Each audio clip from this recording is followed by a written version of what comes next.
하나님의 말씀은 골로새서 2장 1절에서 3절 말씀입니다.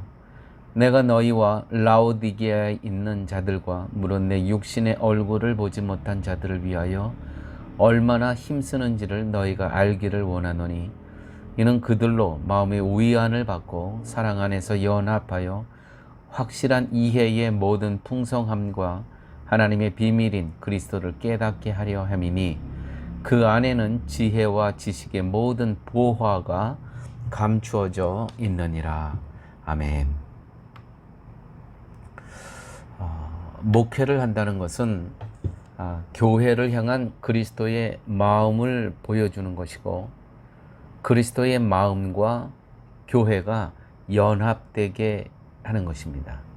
이것이 목회이고 또 목사들이 기억해야 될 그러한 말씀입니다.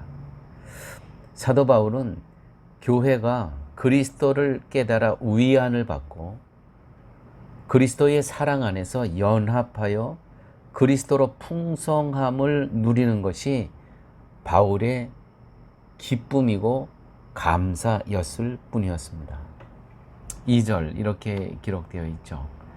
이는 그들로 마음의 위안을 받고 사랑 안에서 연합하여 확실한 이해의 모든 풍성함과 하늘의 비밀인 그리스도를 깨닫게 하려 함이니라.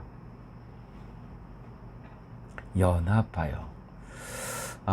목사가 주의해야 할 것은 목회 가운데 목사로서 자신의 힘을 과시하고 자기의 이름을 떨치며 자기의 능력을 보여주려고 하는 의도를 갖고 목회를 한다면 그것은 성경에서 이야기하는 그 목회와 전혀 관계없는 목회를 한다는 것입니다. 가끔 보게 되면 이 가운에 목사 가운에 이 소매에 세 줄 이게 박사학위를 뜻하는 그런 거를 얘기하는 거거든요. 근데 그런 거를 그 가운을 입고 목회하시는 분들을 가끔 보게 됩니다. 굉장히 불편합니다. 자기가 그 하나님의 말씀을 지금 전하고 있는데 그 가운에 자기가 박사학위를 가진 자라는 것을 보여줄 이유가 어디 있겠습니까? 조심해야 된다는 것이죠. 오늘 사도 바울은 골로새 교회에게 내가 너희들에게 이 편지하는 그 목적은 그리스도의 마음을 너희들에게 보여주고 또 골로새 교회의 성도인 너희들과 그리스도가 연합되기만을 나는 원한다. 이것이 나에게 기쁨이고 감사일 뿐이다라고 지금 골로새에서 1장, 2장에서는 지금 말하고 있습니다. 목사는 늘 만세 전부터 비밀이었던 예수 그리스도를 교회와 연합시키는 일에 전념해야 됩니다. 이것이 목사가 해야 할 일 전부입니다. 개인적으로 저는 이번 주일에 사랑의 교회 제8대 목사로 취임을 하게 됩니다. 그 취임에 앞서서 오늘의 본문의 말씀은 저에게 매우 소중한 이 취임에 앞서서 어떠한 자세로 어떠한 마음을 가지고 이 사랑의 교회 목회를 해야 할 것을 하나님께서는 가르쳐 주고 계시다라는 것이죠.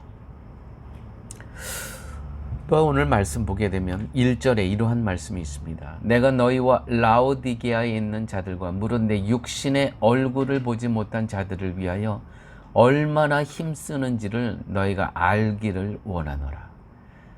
자신의 수고를 알아달라는 뜻이 아니라 교회를 섬기는 자신의 모습을 통해 거짓 선지자들과는 다른 모습을 보여주고 있다는 것이죠. 다른 거짓 선지자들은 자기를 드러냅니다. 그러나 참 목자는 자기는 감추고 그리스도만을 드러내게 합니다. 사도는 성도를 그리스도 안에서 완전한 자로 세우기 위해 힘을 다해 수고한다고 골로새서 1장 28절 29절에서는 말씀하고 있습니다. 힘을 다해 온전한 자로 세우기 위해 힘을 다한다고 합니다. 성도에게 온전함은 오직 그리스도로 말미암입니다. 사도 바울의 말처럼 예수 그리스도 안에 있는 것이 성도에게 온전함, 완전함입니다. 하지만 거짓 선생들, 교사들은 성도가 온전해지고 완전하게 자랄 수 있는 방법적인 것을 제시합니다. 그것이 할례를 지키는 것이고 그것이 절기를 지키는 인간의 실천과 행함으로 가능해진다는 것이었습니다. 다시 말해서 예수 안에서 예수 그리스도로 인한 온전함이 아니라 성도의 실천으로 완전해질 수 있다는 것을 가르쳤다는 것이죠. 그래서 거짓 교사며 거짓 교훈이며 이단이라는 것입니다. 성도가 온전해지는 것은 오직 그리스도 안에서 연합될 때만 가능한 것입니다. 사도는 성도가 하나님의 비밀인 그리스도를 깨닫게 하는 일에 온 힘을 다할 뿐입니다. 목사도 마찬가지입니다. 성도가 하나님의 비밀이 무엇입니까? 그리스도입니다.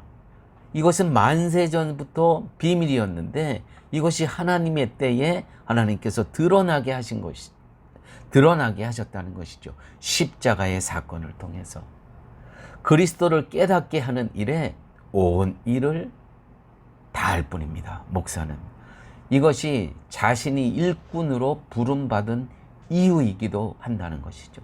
사도 바울이 그랬습니다. 내가 일꾼으로 부름받았는데 이것이 유일한 이유며 목적이다. 성도를 그리스도 안에서 온전케 하는 것. 그리스도를 깨닫게 함으로써 그리스도 안에서의 성도의 완전함을 알게 하고 그로 인해서 그리스도가 기쁨이 되고 위안이 되는 풍성함에 있게 하기 위해 수고하였다는 것입니다. 이 모습이 교회의 일꾼된 모습이라는 것이죠. 사도는 모든 성도의 마음을 그리스도께 두게 합니다. 그것이 교회와 그리스도의 연합, 참 교회의 모습이라는 것이죠. 성도가 그리스도와의 연합은 인간의 연합과는 본질적으로 다릅니다. 인간의 연합은 외적인 조건에 영향을 받고 인간의 감정에도 영향을 받습니다. 출신 조건에 따라서 영향을 받고 환경적인 조건에 따라서 모이고 자신의 뜻과 목적에 따라 함께 모이는 것이 인간의 연합입니다. 그러나 교회는 이렇게 인간적인 연합의 모임이 아닙니다. 성도의 연합은 이 모든 것을 초월합니다. 그리스도 안에서, 그리스도를 아는 지혜 안에서 그리스도와 연합하는 것입니다. 여기에 기쁨이 있고 여기에 삶의 의미와 목적이 있다는 것이죠. 교회는 그리스도와 연합된 공동체라는 것입니다. 아버지 하나님, 오늘 말씀을 통해서 교회가 무엇인지를 또 깨닫게 하여 주심을 감사합니다. 교회는 외적인 인간적인 사람들의 연합이 아니고 오직 그리스도와의 연합이라는 것을 가르쳐 주셨사오니 우리가 때를 얻든지 못 얻든지 항상 그리스도와 연합함에 거기서 기쁨이 있고 거기가 감사한 삶을 살아갈 수 있도록 주께서 인도하여 주옵소서. 예수님 이름으로 기도드렸습니다. 아멘.